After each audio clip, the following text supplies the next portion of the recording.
Well, good day, viewers. Here you are at Knowles Garden Tractors and Firewood, and we're working on the, I believe it to be a Befco, a Befco finish mower. And we ended up with some troubles there a while ago. The seal came out of the bottom of the gearbox, and oil everywhere. So we're just getting to it now to have a look at it, and of course there's other things that need to be fixed on it. So as you can see, some holes there, and again that's the same thing as what happened to the case mowing deck that had the covers on it. Once you have the covers on and the dirt gets in there and the water gets in there and the moist stuff gets in there, and for some reason most people never take them covers off, so there's what happens. It all rusts away. Metal outside of the thing is good. You can see here, all fitted in holes almost, and here metal is no problem. So the covers are just a nasty thing. I guess they have to be there because of safety and all that stuff, but they basically ruin the mowing deck, and that's about it. So I'm still trying to figure out how I'm going to get that off.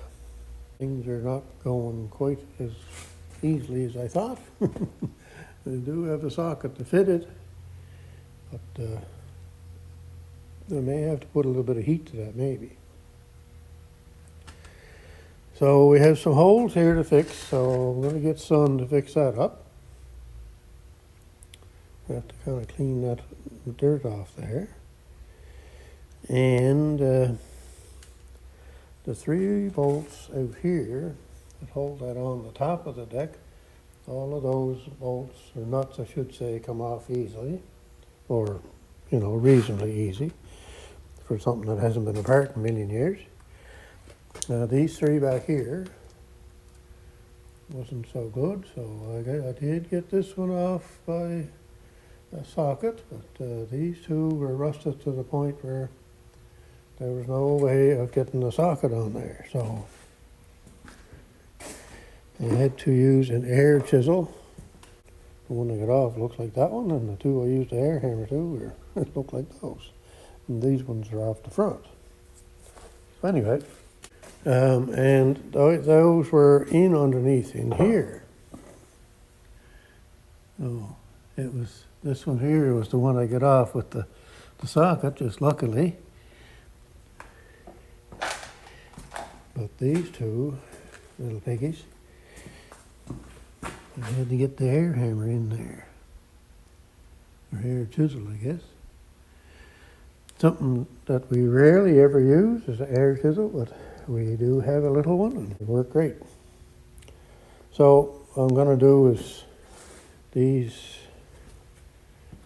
nuts here are welded on in the back.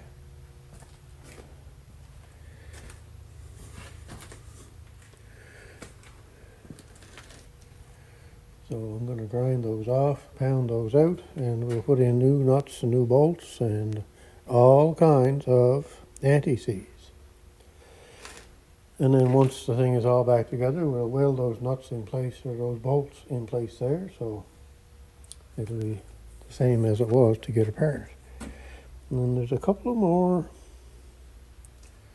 things here that I may have to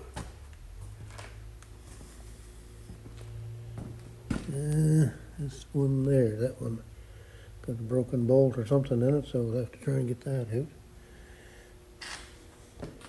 And that's about it. Don't think there's anything else. Anyway, we'll see how we get along here. We've still got to get it apart. Then I got to get that pulley off somehow, because the seal is right there. And yeah, we don't necessarily have the kind of tools to be doing this kind of work, so it makes it a little more difficult. Anyway, that's what I'm up to, so all right, just a quick little update. Got seal out. That's what I gotta go and try and find somewhere. Yes, sir. I'd say it's original seal by the look of the paint on it. And that come off. I had a great big puller here. I put it on there and I turned the puller screw in by hand and off came the pulley. It certainly wasn't on there very tight, that's for sure. So now I just gotta find a seal and clean up things, put it back together. Now what gets me about this is the seal is pushed in there and that's it. There's nothing holding the seal in other than its own pressed in fitting, I guess. You would think that there would be some sort of a clip like what you'd see here out in this area to hold that in. It seems kind of odd to me, but anyway, that's the way it is, I guess. And I don't know if I showed this or not. I got those bolts out, I ground off the things in the back and out the game. So, as Brock would say, moving on. All right, have a great day wherever you're at and whatever you're doing.